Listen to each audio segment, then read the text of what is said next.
Salam əziz müəllimlər, hər biriniz xoş gəlmisiniz. Bu günləri biz sertifikasiya imtahanına girəcək müəllimlər üçün bir çox mövzuları bildirəcəyik ki, hansı mövzulardan suallar gələ bilər. Təbii ki, bu %90 sizlərə gələ biləcək suallar olacaq. Ona görə də diqqətlə dinləməyinizi sizlərdən xahiş edirəm. Hər bir müəllim mikrofonu açaraq fikrini də deyə bilər, sözünü də deyə bilər, hər hansı bir şey, sualını da verə bilər. E, yəni heç bir problem yoxdur. Başlayaq əziz müəllimlər. Deməli, çərçivə sənədini hər kəs görür də yəqin ki, bizə bir belə çərçivə sənədi təqdim olundu və burada biologiya e, fənni üzrə canlıların quruluşu və müxtəlifliyi bölməsindən 12 sual, bioloji proseslərdən 15 sual, insan və onun sağlamlığından 11 sual, canlıların təkamülü 6 sual, canlılar və ətraf mühit buradan da 6 sual gələcəyi bizə bildirilib. Daha sonra isə e, məzmun sahələri üzrə qısa alt başlıqlar verilir və konkret mövzular verilir gördüyünüz kimi bizə. Mən sizə bu mövzuları daha da konkretləşdirəcəm. İlk olaraq nəyə diqqət etmək lazımdır? Mövzuların içərisində qan damar sisteminə hər bir canlı üçün mütləq şəkildə diqqət etmək lazımdır. Sualın gələ biləcəyi %90 bölmə nədir? Qan damar sistemi. İkinci, 99% sualın gələ biləcəyi mövzu hansı olar? Sinir sistemi xəstəlikləri, təşviş, psixoz, panik atak. Bildiyimiz kimi indiki dövrün problemi nədir? Ailə daxili münaqişələr filan, çoxlu sayda boşanmalar və bu səbəbdən də şagirdlərin psixoloji durumları bu şəkildə pozula bilir ki, bunların hər birini müəllim bilməli və ona görə də şagirdlərlə də bu şəkildə davranmalıdır. Ona görə sinir sistemi xəstəliklərinin %99% bir sual gələcəkdir sizlər üçün. Sertifikasiyaya hazırlaşan müəllimlərdən söhbət gedir. Daha sonra zədələnmələr və ilk yardım mütləq şəkildə sual gələ biləcək mövzudur. Daha sonra mütləq şəkildə sual gələ biləcək mövzu toxumalar, bitki toxumaları və insan toxumaları haqqında mövzuya mütləq şəkildə təkrar baxmağınızı istərdim. Və bir də canlıların təkamülündən insanın təkamülü, antropogenez. Antropogenez mövzunu məsləhət görərdim ki, təkrar bir şəkildə, yəni geniş bir şəkildə neyniyəsiz, oxuyasınız. Təbii ki, mən sizlərə 50 sualın 50-sini də deyə bilmərəm. Amma hər halda sizə 5-6 sualı bu şəkildə bonus şəklində verə bilərəm ki, sırf bu mövzuları neyniyəsiz, oxuyasınız. Buradan mütləq şəkildə sualınız olacaqdır. Daha sonra ikinci dərəcəli mövzular hansı olacaq? Əksində birinci dərəcəli mövzu olaraq genetikanı hər kəs bildiyi üçün demirəm. Genetikadan mütləq ki, sual düşəcək. Hətta 4-5 sual düşə bilər genetika bölməsində. Sertifikasiya hazırlaşan müəllimlərə genetika bölməsindən sual hansı formada düşə bilər? Bir sadə çarpazlaşma düşə bilər sizə. Məsəl üçün, bir çarpazlaşmanı verər və alınan fərdin ümumi nəslin neçə faizini təşkil etdiyini soruşar. Və genetik xəstəliklər, hansı ki, orada gen mutasiyası, xromosom mutasiyası, genom mutasiyası və bunların üzərindən sizlərə sual verə bilər.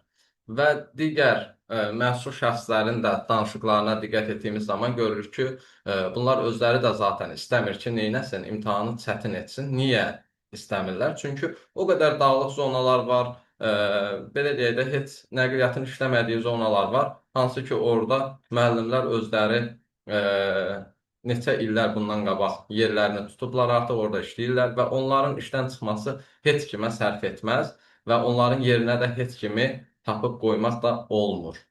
İndiki halda bir çox cavan müəllimlərimiz düzdür, kənar bölgələrə gedir, amma o qədər də kənarlara heç kəs getmir gördüyümüz kimi. Bir neçə yerin mən şahidiyəm ki, belə deyək də, müəllimi çıxıbdı oradan və 3-4 ildir ora müəllim tapıb qoya bilmirlər. Çünki heç kəs getmir. Kimə lazımdır gedib dağın başında oturub dərs keçmək? Yəni bu da Eee, Bunu deməklə nəyi bildirmək istəyirəm? Yəni sertifikasiya hazırlaşan, imtahana hazırlaşan müəllimlər çox da narahat olmayın. Sizə elə dəhşətli suallar verməyəcəklər. Məsəl üçün, ontogenez bölməsindən nə kimi suallar sala bilərlər sizə? Tutaq ki, bir hüceyrənin belə deyək, xromosom dəstini verər sənə və onun mitoz və yaxud da meyoz bölünmədə hər hansı bir fazada olan xromosom sayını soruşar səndən. Tutaq ki, başlanğıcda xromosom dəsti 24-dür. Tutaq ki, deyər mitozun anafazasında burada xromosom sayı neçə olar? Bax, belə bəsit, yəni çox da mürəkkəb olmayan bir sual forması gələcəkdir sizlərə. Daha sonra biokimya. Biokimya bölməsindən nə kimi gələ bilər suallar? Biokimya bölməsindən belə deyək, çox da dəhşətli fosfodiester bağlar, nə bilim, orada karbohidrat, fosfat turşusu arasındakı rabitə, nə bilim, qarma-qarışıq bir sualı digərinin içərisində gizlədilmiş şəkildə qarışıq biokimya sualları gəlməyəcək sizə. Sizə hansı suallar gələr? Məsəl üçün, amin turşuların kütləsinin və yaxud da ölçüsünün hesablanması ilə bağlı nəsə bir sual bu şəkildə yəni gələ bilər. Bir zulalı verər və onun içərisində amin turşusu sayını tapıb, sonra isə ona uyğun onun ölçüsünü tapmağı belə deyək, tələb kimi qoya bilər qarşınıza. Və yaxud da DNT molekulasını verər. Orada müəyyən sayda tutaq ki, hər hansı bir nukleotidini sayını say olaraq və yaxud da faiz olaraq verər sizə. Deyər ki, tutaq ki, guaninin sayı nə qədər olar? Belə deyək. Və yaxud da guanin nukleotidlərin kütləsi nə qədər olar? Yəni, bu şəkildə çox da mürəkkəb olmayan suallar veriləcəkdir. Normal şəkildə yenə təkrar edirəm. Normal şəkildə bilgisi olan hər bir müəllim zaten sertifikasiya imtahanından keçəcəkdir. Çox da narahat olmaya gərək yoxdur. İndi kimlərsə ki, 51 balı keçmək istəyir və yaxud da sırf 60 bal toplamaq istəyir, təbii ki, onlar üçün həmin bu sual səviyyəsinə baxdığımız zaman hardasa bir 5 dənə, 6 dənə, 7 dənə çətin səviyyəli suallar görəcəklər ki, zaten bunun məqsədi odursa, demək ki, bunun səviyyəsi də ona uyğun olmalıdır ki, həmin o 7-8 çətin tipli sualı da neynəsin, işləyib vəziyyətdən çıxa bilsin. Həmçinin 10 kurikulum sualı var ki, 10 kurikulum sualını da tam şəkildə işləmək lazım gələcəkdir. Deyəcəklərim bu qədərdir. Bəzi müəllimlər görürəm, deyirlər ki, müəllim, bunu izah eləyin, digərini izah eləyin, hər hansı bir bölmə deyirlər və yaxlarım genetikadan, epistaz filan bu kimi bölmələrin izahını istədilər. Mən bu canlını, yəni canlı paylaşımı dərs anlatmaq üçün yox, sizlərə yəni konkret düşə biləcək mövzuları bildirmək üçün başlatmışam. Stat düşə bilər. Ekstaz düşə bilər, bəli, müəllim. Kimin nə sualı varsa verə bilər, buyurun. Hansı bölmə maraqlandırırsa sizə, hansından düşə bilər, düşə bilməz, indi ola bilsin ki, mənim unutduğum da ola bilər. Hansısa bir soruşacağınız bir şey varsa, buyurun. Mənim ekologiyadan düşə biləcəklər. Hansı bölmə? Ekologiya, biosfer. Ekologiya, biosfer. Aha, baxın, mənim unutduğum bölmə. Ekologiya, biosferə də mütləq şəkildə diqqət yetirin. Yaxşı ki, dediniz, Ramla müəllimə. Hansı hissələrdən çox? Demək olar ki, tam şəkildə diqqət etsəniz daha yaxşı olar ekologiya, biosferə. Xronoloji cədvəl necə mənim? Deməli, dövrlərdən düşmə ehtimalı da var, düşməmə ehtimalı da var, yəni. Yəni, bu 50-nin 50-yədir. Mənşə mərkəzlərindən düşə bilər, seleksiyadan düşə bilər, mənşə mərkəzindən düşə bilər. Yəni, əzbər bir sual olaraq tutaq ki, hər hansı bir bitkinin mənşə mərkəzini mütləq şəkildə soruşa bilərlər. Yəni, bu da hardasa 70-80% gələ biləcək sualdır. Maksimum neçə məsələ düşər ki, mənim? Maksimum neçə məsələ düşər? Nəzərə alsaq ki, bu sertifikasiya imtahanıdır və məsələ tipli sualları daha asan salmağa çalışacaqlar. O zaman düşünsək, təxmini bir 4 dənə genetikanı düşünsək, yəni maksimum bir qan dövranını düşünsək, bir tənəffüs düşünsək, həzmdən birini düşünsək, yəni digər bölmələrdən inanmıram ki, məsələ düşər, çünki digər bölmələr daha, belə deyək, mürəkkəb bölmələrdir. Təxmini bir 9 dənə, 10 dənə, bəlkə də 11 dənə belə məsələ düşmə ehtimalı var. Salam. Salam. Seleksiyadan düşə bilər. Bəli hocam, seleksiyadan mənşə mərkəzlərindən düşmə ehtimalı yüksəkdir. Yəni bitkinin, hər hansı bir bitkinin mənşə mərkəzini mütləq şəkildə bilmək lazımdır. Yəni düşə bilər. Çox ehtimal düşəcək. Müəllim, epidemiologiya, bir də mikrobiologiya, təkamül. O bölmələrdən, mikrobiologiya, epidemiologiya, bu bölmələrdən inanmıram sual salalar. Yəni çox aşağı faiz görsənir yəni bu bölmələrdən. Təkamül düşə bilər. Bəli. Makro təkamül, mikro təkamül. Hansı ki, siz təkamül bölməsində, daha doğrusu sual hansı hissədən düşə bilər təkamül bölməsində? Aramorfozlardan düşə bilər. İdeoadaptasiyadan düşə bilər, məsəl üçün degenerasiyadan düşə bilər. Bu kimi hissələrdən sual sala bilərlər. Sırf əzbər yönümlü də belə deyək. Həmin o qrafiki çəkərlər, məşhur qrafiki çəkərlər və aşağıdan bir xüsusiyyət yazarlar, deyirlər ki, hansı istiqamətə aid edilməlidir. Məsəl üçün, sən bilməlisən ki, bu aramorfozdur, ideoadaptasiyadır, nədir, bunu bilmək lazımdır yəni. Kitabdan şəkil düşmə ehtimalı neçə faiz? Kitabdan şəkil düşmə ehtimalı yüksəkdir. Hətta mən öz müdavimlərimə, hazırlığıma qoşulan müəllimlərə məsələ izah edin, zəhmət olmasa. Ramilə müəllimə, bu dərsin, bu canlıların məqsədi dərs izah etmək deyil əslində. Yenə də deyirəm, sırf sizə sabah artıq ayın 24-ü imtahanda imtahana düşə biləcək mövzuları bildirdim ki, gedib də bu gün üçün o mövzuları mütləq şəkildə təkrar baxasınız. Hə, müəllimə, üzr istəyirəm, harada qalmışdıq biz? Kitabdan şəkil düşmə ehtimalı. Bəli, müdavimlərimə mən bu kitabda olan şəkilləri addelini yığıb bir PDF şəklində göndərmişəm ki, hər birinə neynəsinlər, baxsınlar. Çünki belə deyək də, daha çox sevir imtahan stili nəyi? Şəkilli sualları. Çox hansı kitabdan şəkil düşə bilər? Zoologiya kitabından məsəl üçün şəkil düşə bilər.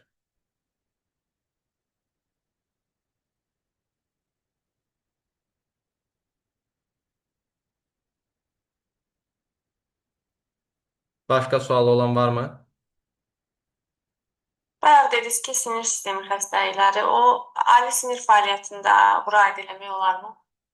Ali sinir fəaliyyətini bura aid etməyin. Sırf xəstəliklərini oxuyun. Yenə də deyirəm, panik atak, psixoz, bu kimi yəni xəstəlikləri mütləq şəkildə təkrarlayın.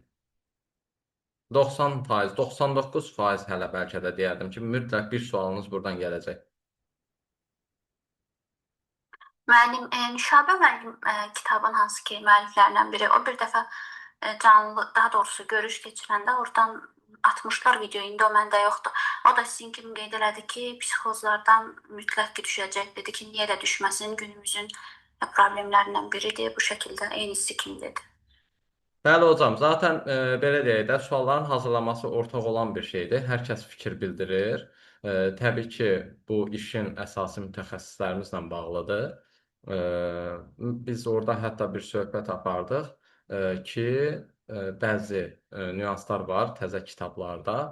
Bu təzə kitablarda olan məlumatlar, termlər belə deyək də, müəllimlərə düşərmi, düşməzmi deyə biz orada mütəxəssislərdən sadəcə bir xahiş şəkildə etdik ki, bu daha çox şagirdlərə xas olan bir şeydirsə, şagird gedəcək, məsəl üçün hansısa bir kənar bir yarışmadamı, ya nə bilim nədəmi iştirak edəcək. Amma müəllim hara gedəndə heç nə. Müəllim sinifin daxilində öz şagirdi ilə məşğul olacaq sadəcə. Ona görə də bu il üçün düşünmürəm ki, o təzə kitablarda olan eşitdiyiniz terimlər filan sual şəklində sizə gəlsin. Yəni çox ehtimal ki, olmayacaq. Təzə məlumatlar olmayacaq.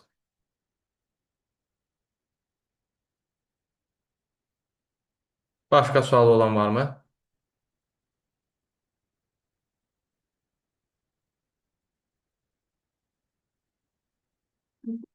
Sizdən salam əvvəlcə zəhmət olmasa sizdən bir sual soruşmaq istəyirəm. Buyurun, buyurun hocam. Hə, onda belə çıxır ki, 7-ci sinifin təzə kitablarından düşməz. Elə Bəli, 7-ci sinifin təzə kitabında olan məlumatlardan, yəni terimlərdən filan sual şəklində sözünüzü kəsdim. Çoxu onsuz da uyğun gəlir. Bu birisi deyək ki, kitablara uyğundur. Amma orada yeni terminlər var da, məsələn, mezokosmlar, zatlar, bunlardan düşməz yəni. Bəli, bəli.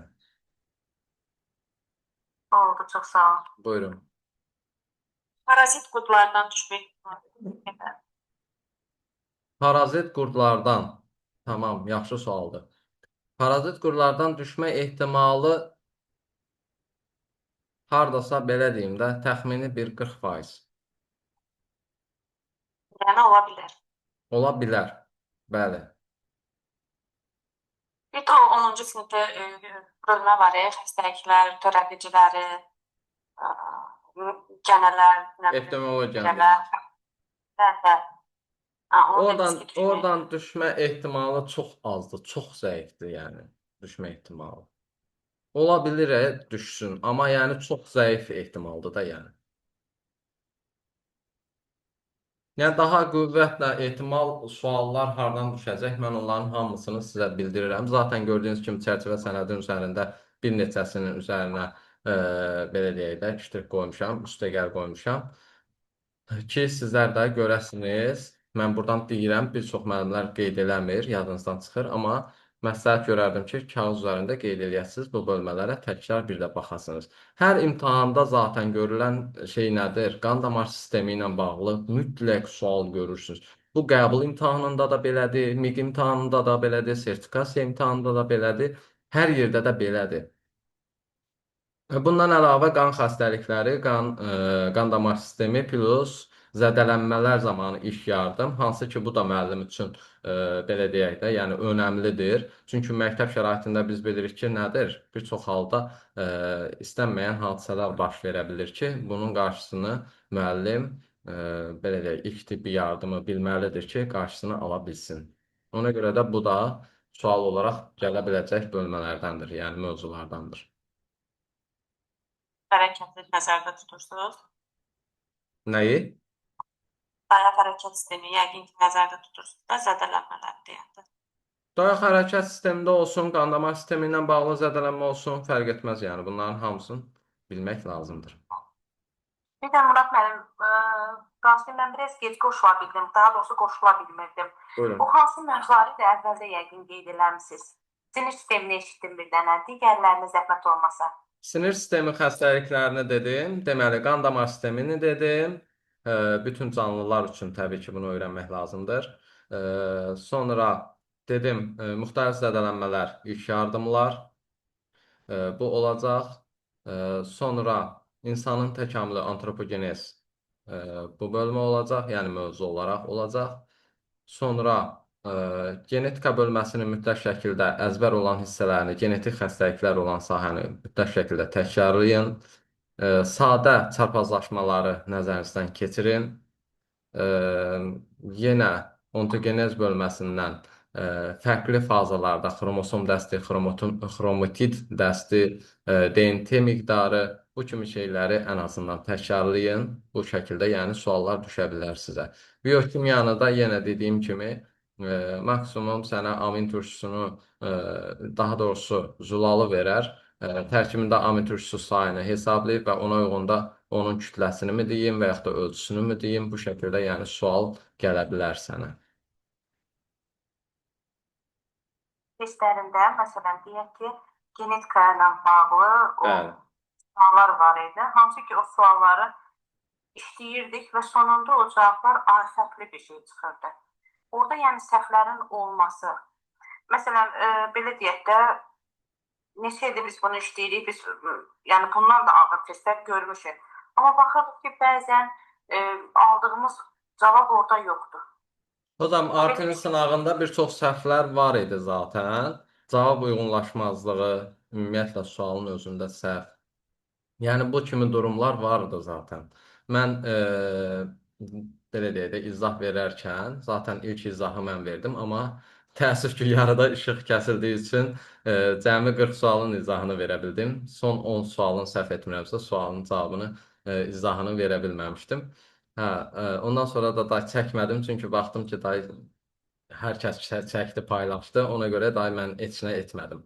Amma ümumi o 40 sualın içindən belə mən bir çox sualları gördüm ki, nədir? Yanlışdır, cavabında yanlışlıq var, testin özü yanlışdır. Yəni bu kimi durumlar görüldü yəni. Zaten yenə də olacaq hocam, bu sertifikasiya imtahanı biologiya üçün ilk dəfə olan bir şeydir da, yəni. Hər bir şeyin ilkində nəsə bir belə deyək də asanlıq, sadəlik mütləq şəkildə təmin edilir. Onda bəli, belə deyək də, artı suallarına uyğun suallar mı düşəcək, yəni?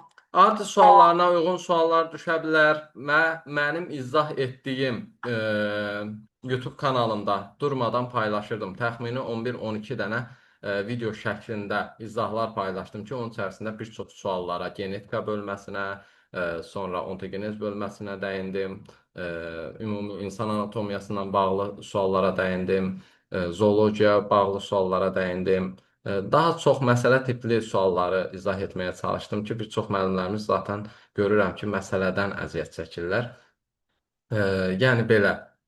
Onları da izləməyə məsləhət görərdim yəni. O videoları da mütləq şəkildə izləsəniz yaxşı olar. Oradakı sual tiplərinə diqqət etsəniz yaxşı olar.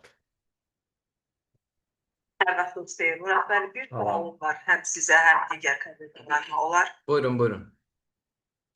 Deməli, bu Artinin sınağında bir dənə sual mənim diqqətimi cəlb edir. Ola bilər mən nəyisə görə bilmirəm. Atmışam qrupa. Deyir ki, kişi cinsiyyət hansı hissəsində və ya hissələrində əmələ gələn hüceyrələrdə baş verən mutasiyanın növbəti nəslə ötürülməsi baş verə ehtimal daha yüksəkdir. Cavab da toxum çıxarıcı kanal deyir. Orada mən tuta bilmirəm məntiqi. Yəni bu hüceyrə yaranır toxumluqda, toxum çıxarıcı borularla gəlir toxum kisəciklərinə, yoxsa ifraz etdiyi şirəylə qarşı toxum çıxarıcı kanaldan çıxır. Niyə cavab olaraq məhz onu verirlər? Yəni spermatozoid əmələ gələn nə olsun? Ümumiyyətlə mutasiya. Aha. Növbəti nəslə ötürmə ehtimalını niyə toxum çıxarıcı deyir? Yəni mutasiya var. Niyə məhz orada? Yəni o toxum çıxarıcı kanaldan çıxıb da deməli mayalanmaya doğru gedir. Yəni nə deməkdir? O məntiqini mən tuta bilmirəm. Və cavab o çıxır. Bircə saniyə baxım. Kişinin cinsiyyət sisteminə aid verilən orqanların hansında və ya hansılarında əmələ gələn hüceyrədə baş verən mutasiyanın sonrakı nəslə ötürülmə ehtimalı vardır. Burada cavab toxum çıxarıcı kanal yox, toxumluq olar hocam. Yəni cavab amma artı cavabı onu verir, toxum çıxarıcı kanal. Birinci elə düşündülər, sonra düzəltdilər xanım. Necə? Birinci elə vermişdilər, onlar sonra düzəliş olunubdu. Çünki amma mən dediyimdə toxumcu qoydu.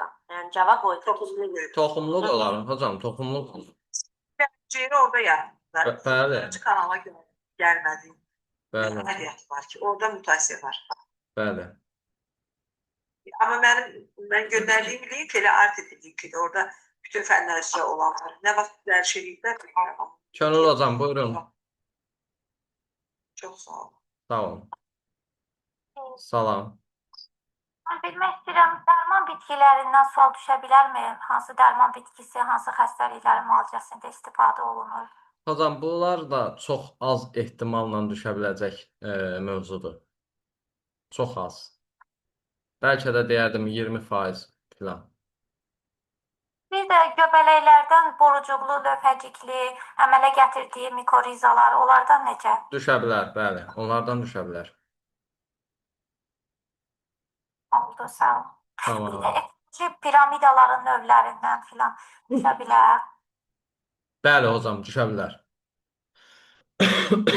Ekoloji piramidalarda necə sual düşə bilər ki? Piramidalarda biz zaten son dönemdə biz qida zənciri və piramida üzərindən suallara baxdığımız zaman hətta bir çox müəllimlərdə belə deyək fikir qarışıqlığı yarandı ki, necə olur? Biz qida zəncirində, piramidada hər zaman biz bunu 5-20% olaraq, yəni minimum 5, maksimum 20% olaraq enerjinin keçməsini hesablayırdıq. Bəs bu sondan sonra 10% hardan çıxdı? Mən bunu bəlkə də bir neçə ildir artıq mən öz PDF-imdə zaten qeyd etmişəm, PDF materiallarımda ki, piramidalarda enerji keçidi fərqli şəkildə olur. Yəni 5-20% ilə yox, standart 10% ilə enerji keçidini hesablayırıq. Yəni sırf piramida üzərindən deyirsəniz ki, sual hansı formada düşər? Elə bax bu formada düşər. Enerji dəyərinin bir belə deyək, hissədən digərinə keçidi. Bu şəkildə yəni sual sala bilərlər. Təbii ki, bu çox da çətin olmayan bir sualdır. Bunu sadə orta tipli sual qismində yəni verə bilərlər sertifikasiya imtahanına hazırlaşan müəllimlərə. Demişdi ki 5-20% keçir. İndi dediniz necə 5-10% keçə bilər? Xeyr, piramidalarda 10%, standart 10% ilə keçir bir halqadan digər halqaya. Yəni bir səviyyədən digər səviyyəyə 10% enerji ötürür. Aha, Əgər piramida deyirsə. sağ olun. Sağ olun, buyurun. Mənə elə gəlir ki, burada biri var ki, bir qida, bir növ canlıdan digər növ canlı, yəni qida zənciri ilə qida piramidası fərqli bir şeydir. Biri var bir canlıdan bir canlıya keçir, bu 5-20% ilə də. Amma biri var toplu canlıdan digər bir mərtəbəyə keçir. Bəli. Orada 5 ilə 10-un arasında orta rəqəm birindən az keçər, birindən maksimum keçər. O da təqribən ikisinin arasında 10% təşkil etməlidir. Bəli. Bəli. Başqa sualı olan varmı? Maddələrin ibarəsi fotosintez belə. Fotosintez bölməsindən sual gəlmə ehtimalı var. Bəli. Sırf özdə işıq qaranlıq fazaları ilə bağlı sual gələ bilər. Bu əzbər qismində də gələ bilər ki, fotosintezin işıq mərhələsi harda gedir, qaranlıq mərhələsi harda gedir. Standart yəni, standart sual, şablon belə deyək. Xemosintezin reaksiyaları düşə bilər, düşə bilməz. Xemosintezin reaksiyaları düşmə ehtimalı daha azdır, deyərdim ki. Yəqin ki, bura həm də digər canlıların, digər bakteriyaların fotosintezdə aid olan, belə. Bəli, bəli. Sonra başqa sualı olan varmı? Sistemlərin demək olar onda hamısı düşəcəkdir. Biz qan damar, nə bilim, tənəffüs. Bəli, sistemlərlə bağlı əsas sistemimiz qan-damar sistemidir. Bir də dayaq hərəkət sistemi. Təbii ki, digər sistemlərdən də düşmə ehtimalı var, amma əsasən yəni bu sistemləri nəzərinizdə saxlamağınız daha yaxşı olar yəni. Quşlarda flokaya açılan axarlar haqqında bir məlumat verərsiniz. Bəli, quşlarda kloakaya axan axarlar təmiz, sidik turşusu burada gəlib kloakaya açılacaq, cinsiyyət vəzlərinin axarı açılacaq, həmçinin həzm vəzləri də gəlib buraya açılacaqdır. Bu şəkildə. Etibarıyla necə götürüləcək? Tay etibarilə bu dişi və erkək quşdan fərqlənir.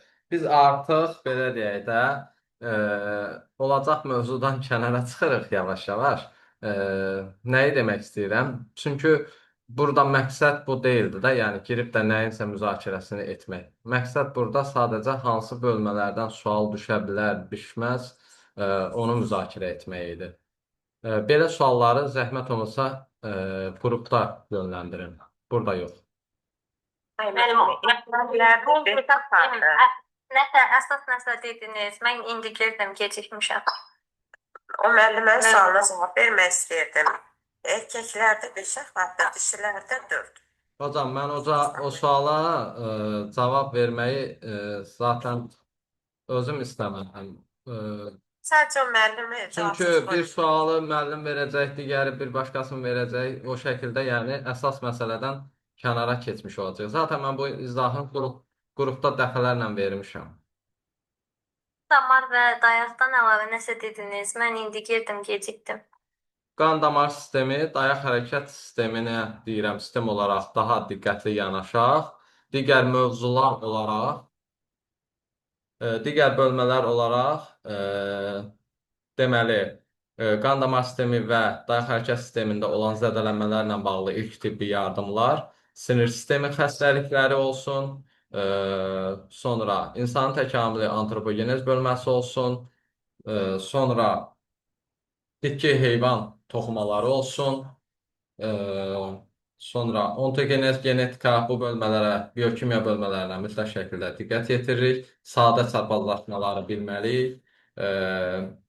Orada deməli genetik xəstəliklərə diqqət etməliyik. Sonra belə, yəni bu şəkildə bildirmişdim. Deməli, hansı faizdə düşə bilər? Hansı faizdə düşə bilər? Bax, bunların hamısı demək olar ki, eyni faizdə düşə biləcək suallardır. Təxmini 80-90% görə biləcəyiniz suallardır bu qeyd elədiyim mövzular üzərində. Murad müəllim, bu alimlərdən düşə bilər. Alim adlarından inanmıram düşə. Yəni, çox az ehtimal, çox az. Qıvrımsaq qurdlar, bu kimi qurdlar, yəni parazitlər, qurdlar, onlar düşə bilərmi? Onun da düşmə ehtimalı azdır hocam.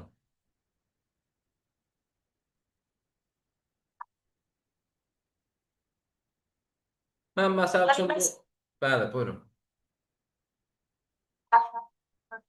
Ola bilər. Səsiniz gəlmədi. Buyurun. WhatsApp qrupunda necə daxil ola bilərəm? WhatsApp qrupumuza. Bəli.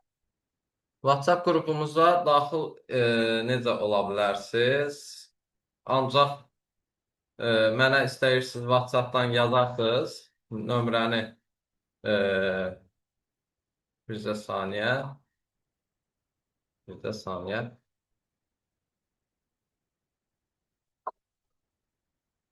Bura yazıram nömrəni. Siz istəyirsiniz qeyd edin. Tamam. 070 576 28 61. Bu şəkildə. Yaz. Tamam. Biosfer onlardan. Düşə bilər hocam, düşə bilər. Mütləq şəkildə oxumanız lazım olan bölmələrdir. Ekologiya biosferi oxumaq lazımdır. Sıfat sistemi, bu kimi var düşə bilər. Bunlardan çox az ehtimal.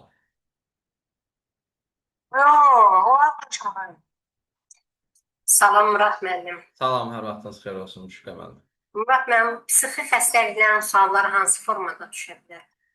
Valla onları belə deyək də, araşdırın, test bankları yetəri qədər əlinizin altında var.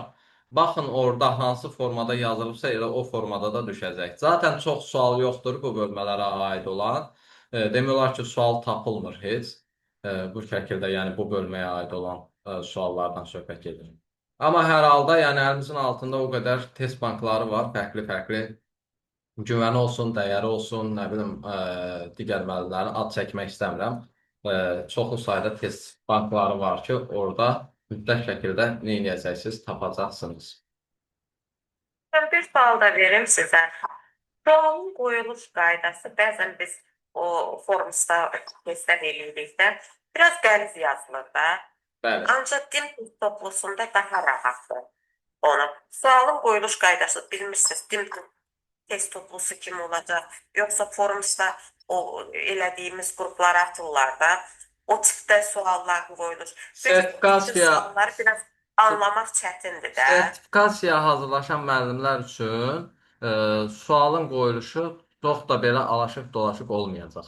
Yəni bu barədə hardasa 80-90% əmin ola bilərsiniz.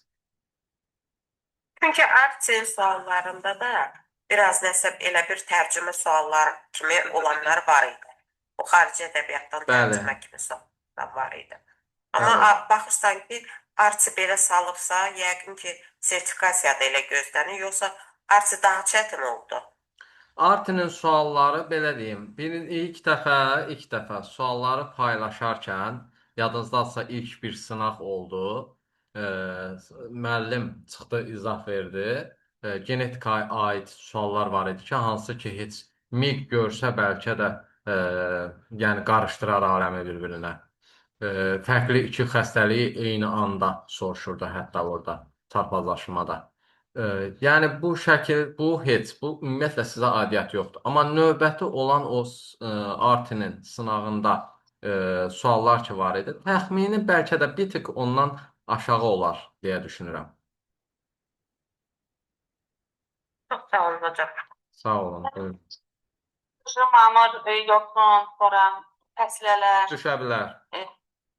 statik generativ orqanlar. Düşə bilər hocam. Bayaq dedim də, bitki toxumaları, heyvan toxumaları filan bunları oxumağınızda fayda var.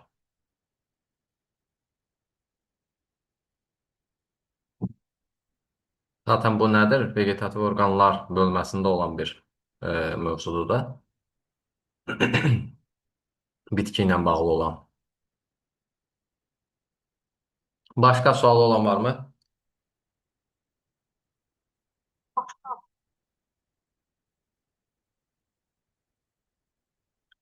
Başqa sual. Buyurun. Qurd xəstəlikləri, bu mayaqların yaydığı xəstəliklər. Hocam, onlardan düşmə ehtimalı bu qurdlarla bağlı da, belə deyək, parazitlərlə bağlı düşmə ehtimalı biraz daha azdır. Çünki adətən bu Yaydığı xəstəliklər bir ədərdir, nə bilim, testə düşürək. bunlar epidemiologiyaya aid sualdır. Bunun da düşmə ehtimalı çox azdır hocam. Çox azdır, eləmi? Bəli. Salam müəllim. Mən Salam. 30 sualı biz çətin fikirləşək, yoxsa 30-da rahat 20-sini çətin fikirləşək. Mən olur da. Hardasa belə deyim də, nağdı bir 32-33 dənəsin rahata yaxın fikirləşin. Rahata yaxın fikirləşin. Sonra geri qalan hissəni bölün yarıya. Yəni 17 dənəsini. Bunun hardasa 7-sini filan çətin fikirləşin. Yerdə qalan 10 dənəni də orta səviyyədə fikirləşin. Bu şəkildə olacaq. Çünki məqsəd nədir? Müəllimlərin bir çoxunu imtahandan keçirtməkdir. Ona görə bir çox müəllimin yaza biləcəyi həmin o 31-32 sualı zaten yəni yaza biləcəyiniz formada qoyacaqlar zaten yəni. Sadəcə adı olsun ki, hə, mən sertifikasiya imtahanı keçirdirəm. Vəssalam. Peki, Bunu nəyə əminliklə deyirsiniz? Bəlkə kəsməkli fikirlərə. Hocam, yeni günün bu vaxtında dağın başında müəllimi gəzib yerinə kim qoyacaqlar? Yəni o cür arxayın olmaq olar. Bəli, olar. İnşallah. Mənim bir də nədir? Biologiya müəllimlərinin sayı az deyə bağışlayın, bəlkə sən fikirləşirəm. Elə düz fikirləşirsiniz, düz fikirləşirsiniz. Şəxsən bizim məktəbimizdə 4-cü qrupa gedən uşaq tapmırıq. Yəni o kimi gətirəcəklər ki ora? Yenə babatı yenə biz. Ay, sağ olun. Babatı. Hə, Bir də sabit. buyurun. Bu etibarlı mənbədəndir bu düşmək formatı, yəni yoxsa öz təxəyyülünüzdür, öz düşüncənizdir. Bu haqda heç nə deyə bilmərəm, amma hər halda mən nəsə deyirəmsə, deməli bunu qulaq asıb icra eləmək lazımdır. Müəllim, Sağ olun. aslında mövzular var ya axırda. Onlardan düşmə ehtimalı var. Nə bilim, qarşılıqlı təsirli canlıların. Bəli. Nə deyirsiniz? Mutualizm filan, parazitizm. Falan düşər. Hə. Bəli, bunlardan düşə bilər. Vergisindən. Düşə bilər. Görə bilərsiniz, yəni bunlardan da suallar görə bilərsiniz. Daha çox əzbərə mən düşünürəm ki, üstünlük verəcəklər bu imtahanda. Amma bir bal da verir Bəli, ki, qida narahat etmədim. məhsullarının, torpaqlar, Qramoson- suyun mikroflorası.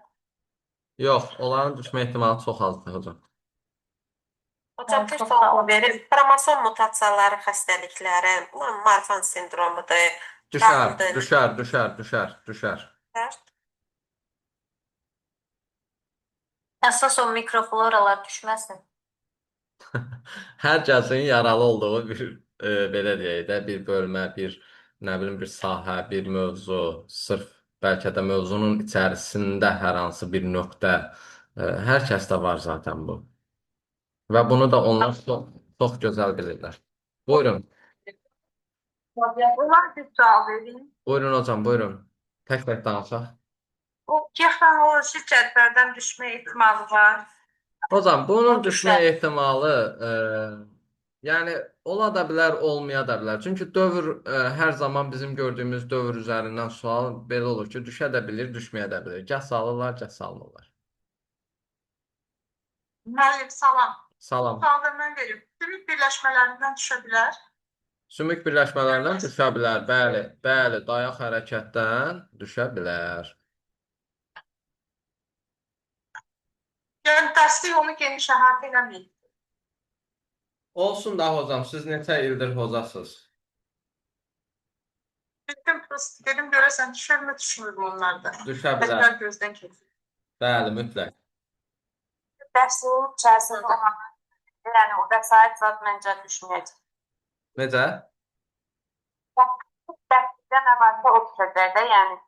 Bəli, dərsində vəsaitlərdə. bax sizin imtahanınız siz necə olacaq? Bu qəbul imtahanına hazırlaşan şagirdlər var ha, 4-cü qruplar. Təxmini o formada olacaq. Müəllim, həyatın yaranmasından düşər fərziyyələr, kimlərin fərziyyələri? İnanmıram, çox ehtimal yəni salmazlar. Məncə salmazlar yəni. Salmasınız. Hay o zaman mən kiməm ki, kiməsə nəzər deyəm.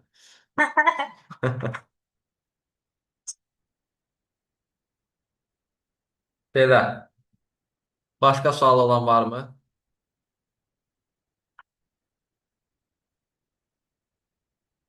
Sualımız yoxdursa əgər yekunlaşdıraq. Sizləri də çox yormayaq. Qeyd edilən mövzulara gedin, baxın mütləq şəkildə. Siz də sağ olun. Minnətdaram. Əziyyət çəkib gəldiniz, qoşuldunuz, dinlədiniz. Çox sağ olun. Sağ olun, salamat qalın. Sağ olun. Sağ olun. Sağ olun.